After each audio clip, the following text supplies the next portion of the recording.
Ang salita ng tao makapanlilin lang. Ang ating paningin sa panahon ng artificial intelligence, pwede tayong linlangin. Pero ang salita ng Diyos, mula noon hanggang ngayon, ay mapanghahawakan natin. Ito ay ang salita na nagsabing magkaroon ng sangnilikha at nagkaroon niya. Ito ang salita na nagsabing sa mga bulag na makakita at sila'y nakakita nga. Ito ang mga salita ni Jesus na nagsabi sa mga ketongin na sila'y luminis at sila'y nalinis nga. Pagdududahan pa ba natin ang kanyang salita? Ako ang tinapay ng buhay. Ito ang aking laman. Ito ang aking dugo. Malilin lang tayo ng ating paningin at ng ating panlasa. Subalit ang salita ng Diyos na makapangyarihan at walang hanggan, hinding-hindi tayo lolokohin at lagi natin itong mapanghahawakan.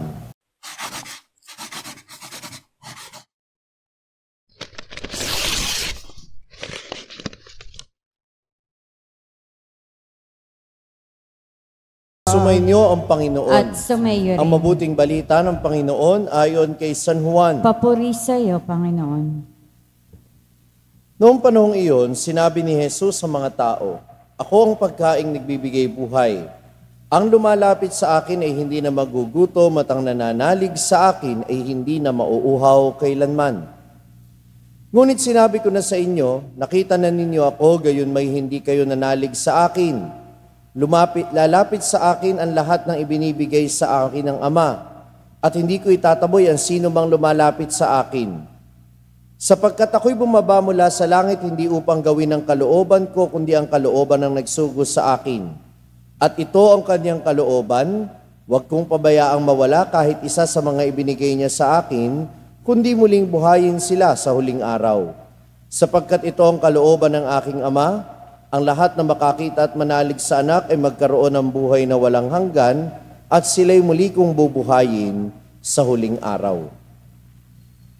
Ang mabuting balita ng Panginoon. Pinupuri ka namin, Panginoong Kristo. Magandang umaga po sa inyong lahat. Magandang umaga po. Meron pong isang prinsipyo sa Ingles, yung to see is to believe. Pakiulit nga po. To see is to believe. Naniniwala ba kayo doon? Sa panahon po ngayon, mahirap ang hawakan ng prinsipyong yan, ha? Sa panahon ng artificial intelligence at ng husay ng mga tao sa teknolohiya, napakadali na pong pekein at dayain ang paningin ng tao. Halimbawa, naalala ba ninyo yung mga reporter na nag-aalok ng rosary online, na yun daw rosary na yun ay ibinless ni Pope? Hindi naman talaga sila yung gumawa ng video. Pero kitang-kita mo, mukha nila yung nagsasalita. Ano yung nangyari doon? Manipulated by artificial intelligence. Kaya hindi lahat ng nakikita mo ay totoo. Ang tawag doon sa ganong technology ay deep fake. Deep fake. Peke na hindi mo halata. Mukhang totoong totoo. Kaya yung to see is to believe ay mahirap ang hawakang prinsipyo, lalo na sa panahong ito. O kaya halimbawa, yung paraan kung paano ipinapakita sa atin yung mga content, yung mga headline, for example, ng mga balita ngayon. Dati, sa journalism, ang prinsipyo ay ipakita mo sa headline pa lang kung ano yung nilalaman ng balita, yung totoong nilalaman ng balita. Ngayon, hindi na ganon. Ngayon, ang headline ay dapat clickbait. Anong ibig sabihin naman ng clickbait? Sa unang tingin pa lang, yung headline pa lang, sensational na kapag kinlik mo, anong tawag dito? Doon mo palang makikita yung detalye na nakatago. Hindi na hinahayag, kundi itinatago na. Kaya minsan, nakita mo yung headline, pinaniwalaan mo kaagad, hindi mo binasa kung ano yung nilalaman noon. Ang naging batayan mo lang, yung headline, hindi naman accurate dun sa totoong sinasabi ng buong nakasulat. Kaya yung to see is to believe ay isang prinsipyo na hindi ganun hindi natin dapat panghawakan sa panahon ngayon. Dahil hindi lahat ng nakikita mo totoo at hindi lahat ng nakikita mo ay mapanghahawakan mo. Kaya itong prinsipyong ito ay hindi natin maaaring gamitin sa banal na Eucharistia. Dahil, paalala, no, ngayong buong linggong ito, pinagdinilayan natin ang presensya ng Panginoong muling nabuhay sa banal na Eucharistia na palagi nating kapiling sa tuwing tayo nagdiriwang ng banal na misa. Kapag tayo nagdiriwang ng misa, ang nakikita ninyo, tinapay. Kapag nilapitan ninyo at inamoy ninyo, tinapay pa rin. Wala namang nababago doon sa kanyang physical properties. Pero sa pananampalataya, alam natin na yung tinatanggap natin ay katawan ng ating Panginoon. Bakit? Ano ang pinanghahawakan natin? Hindi ang ating paningin, hindi ang ating pang-amoy. Ano ang pinanghahawakan natin? Ang ating pandinig. Dahil sinabi ni Jesus, ako ang tinapay ng buhay.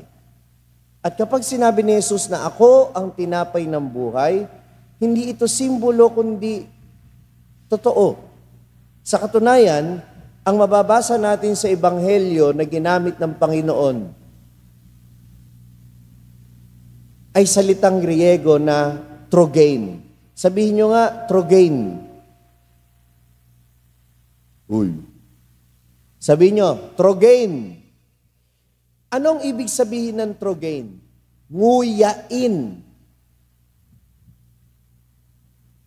Sinabi ni Jesus, nguyain ninyo ako.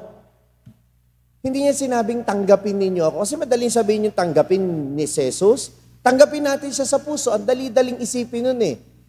Pero yung sabihin niya, nguyain nyo ako, He is not referring to anyone, anything else but the Eucharist. Dahil yun lang naman ang presensya ng Panginoon na pwede nating literal na kainin.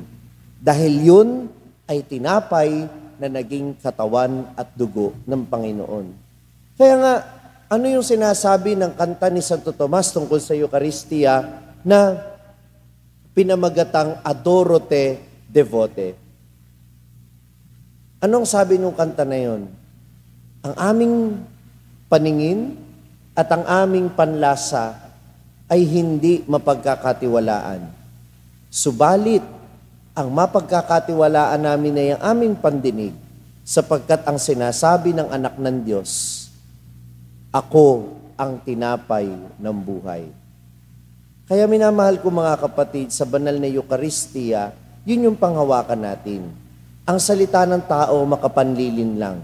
Ang ating paningin sa panahon ng artificial intelligence, pwede tayong linlangin.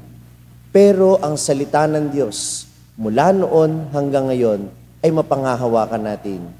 Ito ay ang salita na nagsabing magkaroon ng sangnilikha at nagkaroon niya. Ito ang salita na nagsabing sa mga bulag na makakita at sila'y nakakita nga. Ito ang mga salita ni Jesus na nagsabi sa mga ketongin na sila'y luminis at sila'y nalinis nga. Pagdududahan pa ba natin ang kanyang salita? Ako ang tinapay ng buhay. Ito ang aking laman. Ito ang aking dugo. Malilin lang tayo ng ating paningin at ng ating panlasa. Subalit ang salita ng Diyos na makapangyarihan at walang hanggan, hinding-hindi tayo lolokohin at lagi natin itong mapanghahawakan. Amen. Na-inspire ka ba sa narinig mong mensahe ng ating pagninilay ngayon? Abay, wag mong sarilinin yan. Ibahagi mo, ishare mo ang message nito sa iyong mga pamilya at mga kaibigan. Sabi nga namin dito sa SMS, share the message of salvation. At huwag mo kalimutan na mag-subscribe dito sa ating YouTube channel para manatili kang updated sa mga contents natin. At bisitahin din at i-like ang ating iba pang mga social media platforms sa TikTok, Facebook, at Instagram. Hanapin lamang ang Sa Madaling Sabi ni Father Franz Dizon. Mapapakinggan din po ninyo ang araw-araw kong pagninilay sa #1 Catholic meditation app sa mundo na ginagamit na ngayon ng 2 milyon mahigit na mga Pilipino sa buong mundo. Ito ang Hallow app, Kung ida-download ninyo ito ngayon ng libre, ay makaka-access pa kayo sa 10,000 plus contents nito sa loob ng 90 days. Gamitin lamang ang code na FRFRANZ o Father Franz. hallow.com/FRFRANZ. At sama-sama po tayong magpalalim ng ating pananampalataya at uulitin ko, ibahagi natin ito sa iba. Muli, ako po si Father Franz Dizon at ito po ang Sa Madaling Sabi, sharing the message of salvation.